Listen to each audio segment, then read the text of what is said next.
Breaking news from Bolivia. The president of the country is denouncing what he calls irregular mobilization of some army units in the country's capital, La Paz. The video shows armoured vehicle hitting the entrance to the Bolivian National Palace, and soldiers are entering the building.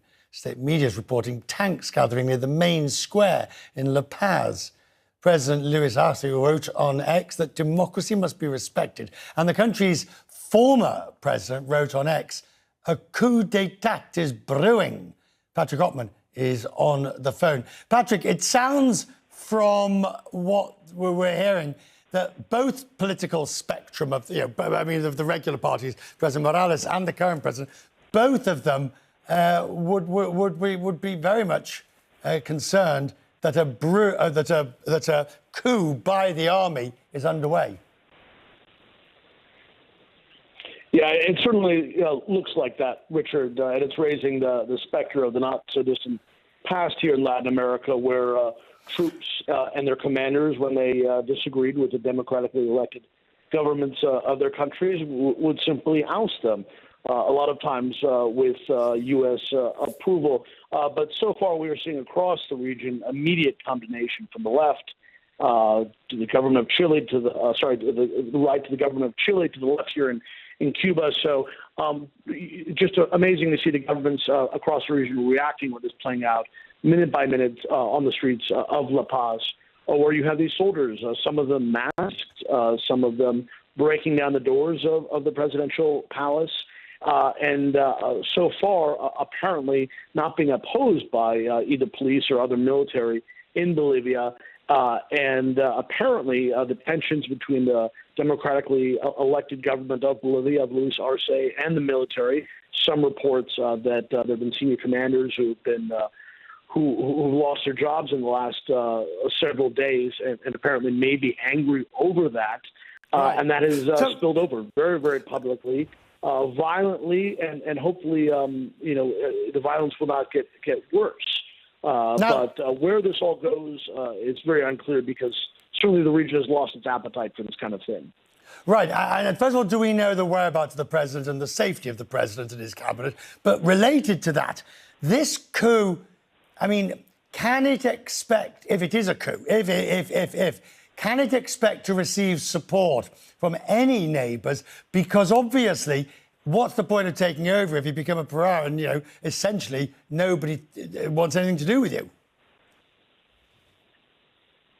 It's hard to see what the long-term plan is here, because, of course, the president that you mentioned, Evo Morales, former president of Bolivia, he was also ousted after allegations that he had stolen an election. The police and military public rose up against him. That installed a much more right-wing government, transitional government, and there really was a crisis in Bolivia that goes to the point of this very, very divided nation. There was a democratic election that the U.S., that everyone accepted. Luis Arce is the democratically elected president of Bolivia at this moment. Everyone accepts that, like it or not, except these troops that we're now seeing essentially hammer their way into the presidential palace, apparently looking for him. We don't know what the ultimate goal is, but they have surrounded the presidential palace in the center of La Paz. As of a few minutes ago, the president was able to communicate via social media. So we don't know where he is. Certainly, if I were him, I would be keeping that. I'd be keeping a low profile until order is restored, if order can be restored. I mean, is this the entire armed forces that has risen up, or is this just a certain group, a certain commander that are upset, that are acting on their own, and so far are not being opposed? We don't know. This is playing out minute by minute, and certainly for many people in the region, the hope was this was the past. Right. That military is rising up against democratically elected governments, that was not going to repeat, because it's happened so many times throughout Latin America. And yet here we are, 2024, watching this play out, mostly on social media, as it appears that a coup d'etat is underway in Bolivia. The history of coups in this part of in your part of the world where you are, just about every country seems to have had one at some point. But as you rightly point out, they are slightly out of vogue at the moment.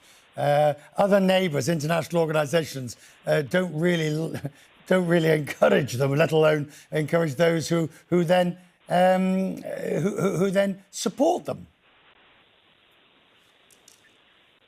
No, that's right, Richard. We've seen President Boric in Chile, who's really, sort of the left middle of the spectrum, criticize this. The very far left here in Cuba, where I am, and beyond. So you've seen governments of all stripes come out. The OAS has come out, which is usually more to the right wing of the spectrum. Luis Almagro has come out condemning this. Certainly it's hard to imagine the Biden administration is going to have any kind words for the military rising up and essentially trying to force out a democratically elected president of a country in South America, of Bolivia. And the Luis Arce has not been as radical as Evo Morales. He's obviously to the left. There's no denying that. But there's also no denying that there was a clean election that was held. He's president. He's recognized by the U.S., by every other country in the region. So what the game plan is here, maybe you would hope that this is just an attempt to pressure the government, but it's already gone too far if they're breaking windows, if they're holding the main square in La Paz essentially hostage, masked armed gunmen.